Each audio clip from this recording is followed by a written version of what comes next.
Hi guys, Fina's Films here. Before we start, warning. Spoilers ahead.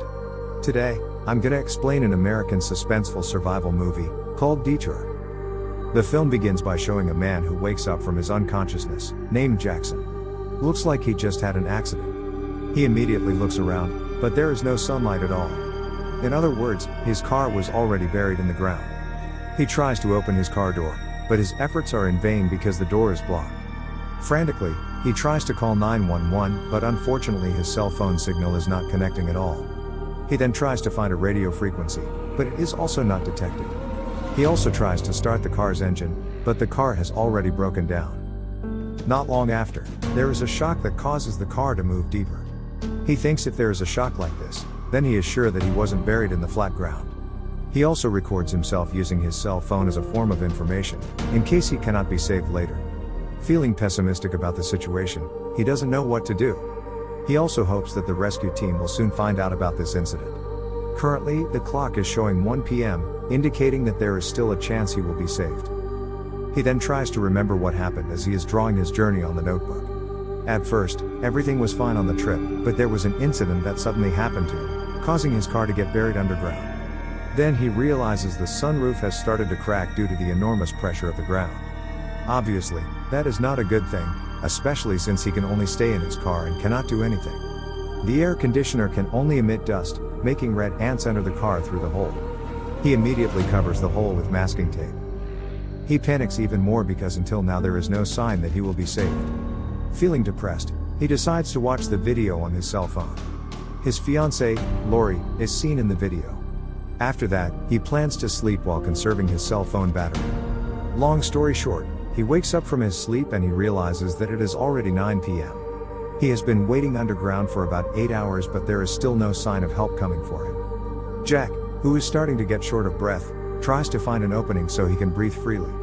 When he opens his car window, the dirt spills out and gets inside. The soil texture is also still wet and soft, indicating a mudslide. Meanwhile, the cracks in his sunroof are getting worse. He immediately patches the glass with the masking tape. He also uses a steering wheel lock to hold the mass off the ground. Fortunately, the way he does it is quite effective.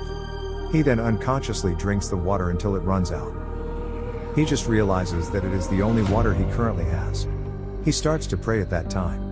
When he finishes, he realizes that praying alone is not enough, but he has to do his best to get out of there. Suddenly, he gets an idea to check his luggage and find some useful things. He initially drinks the water dripping from the ground. Back then, he doesn't care whether the water is safe to drink or not. He then makes a small hole in the sunroof to hold the water in his empty bottle. It feels very bad as Jack has to pee in his own car. Soon, he takes some parts from his car seat to make some iron pipes. He then makes another hole in the sunroof to allow the pipes to penetrate upwards. Jack takes the bottle cap to make a hole in it and ties it with rope to keep the pipe straight up. Before continuing with his work, he eats the only biscuit to stifle his hunger. He also drinks the contaminated water that has been accommodated earlier.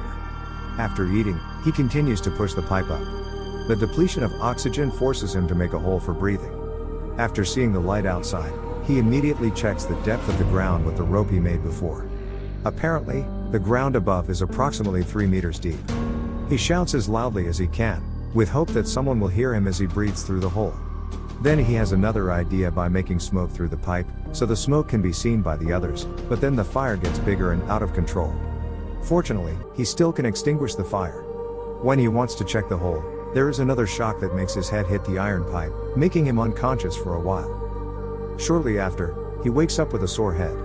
He immediately removes his shirt and belt as a bandage to stop the bleeding. As the result, he can only sit limply, thinking of ways to survive.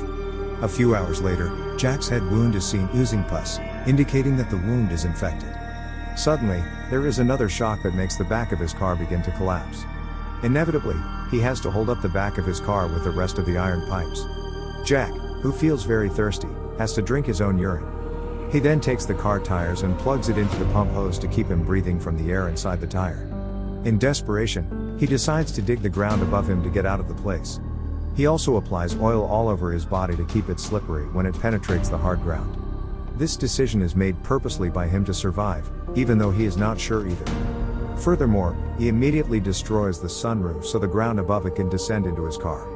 While carrying the car tires to breathe, Jack slowly tries to dig up the ground. At some point, he is finally able to stand on top of his car. On the other hand, the air in the car tires is getting thinner. But suddenly, for the umpteenth time, there is another shock that makes his whole body covered with dirt.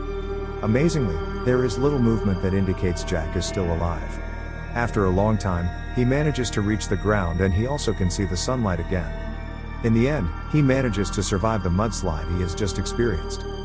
Subscribe to watch more videos like this, turn on notifications, and leave a like to help the channel out. Thank you for watching.